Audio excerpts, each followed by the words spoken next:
सभी किसान भाइयों को मेरा राम राम। मैं प्रदीप कुशवाहा आशा संस्था गाडावारा से आया हुआ हूँ। आज मैं ग्राम जमाड़ा में आया हुआ हूँ। मुझे जानकारी मिली है कि यहाँ के एक किसान नीम की पत्ती और गौमूत्र घोल से कीट नियंत्रण दवा बना रहे हैं।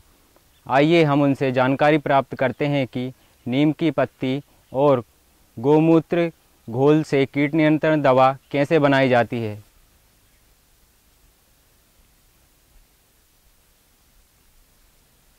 भैया राम राम। राम राम भैया, आओ बैठो।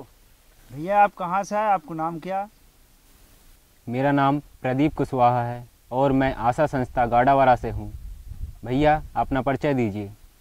मेरा नाम बीन्स है, गुर्जर है। मैं ग्राम जमाड़ा का रहने वाला हूँ और एक किसान हूँ।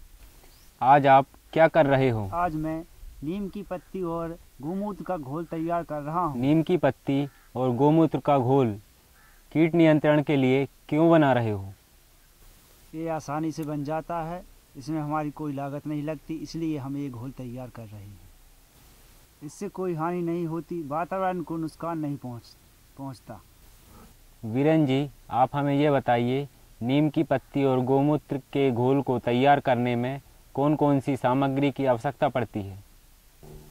सबसे पहले हमें एक मटके की आवश्यकता पड़ती है। इसके बाद 10 लीटर गौमूत्र की आवश्यकता पड़ती है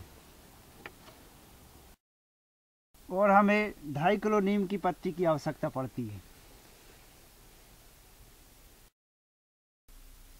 नीम की पत्ती और गौमूत्र का घोल आप कैसे बनाते हो, क्या आप हमें बताओगे?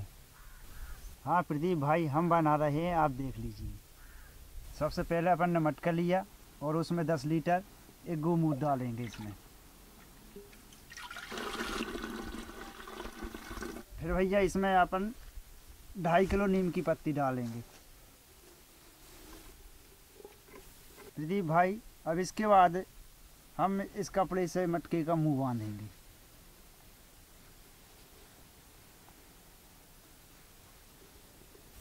आपने मटके का मुंह बांध दिया है, अब आप क्या करोगे? अब हम इसे 7 दिन के लिए सुरक्षित स्थान में सड़ने के लिए रख देंगे।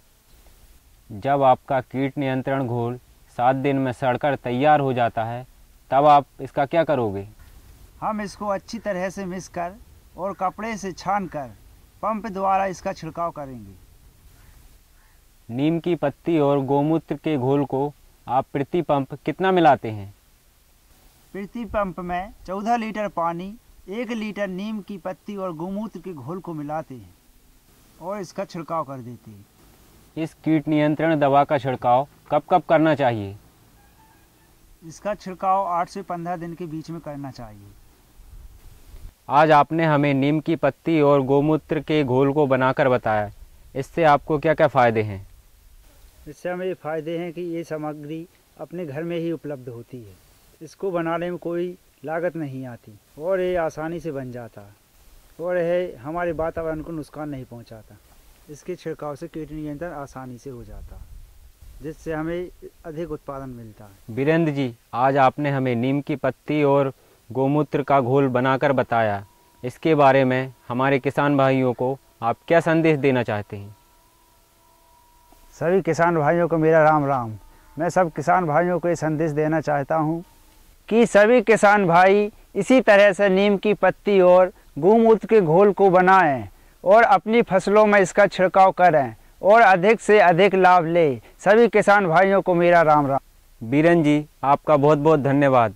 आज आपने हमें नीम की पत्ती और गौमूत्र के घोल को बनाकर बताया। अच्छा तो भैया राम राम। राम राम भैया। जैसा कि किसान भाइयों आपने देखा, हमारे एक किसान वीरेंद्र जी ने आज जैविक तरीके से नीम की पत्ती और गौमूत्र के घोल से कीट नियंत्रण दवा बना के बताई। इस तरह से उन्होंने अपनी खेती में लागत कम करके उत्पादन अधिक ले रहे हैं। हम आशा करते हैं कि सभी किसान भाई इसी विधि को अपनाएं और अधिक से अधिक उत्पादन बढ़ाएं। सभी किसान भाइयों को मेरा राम राम।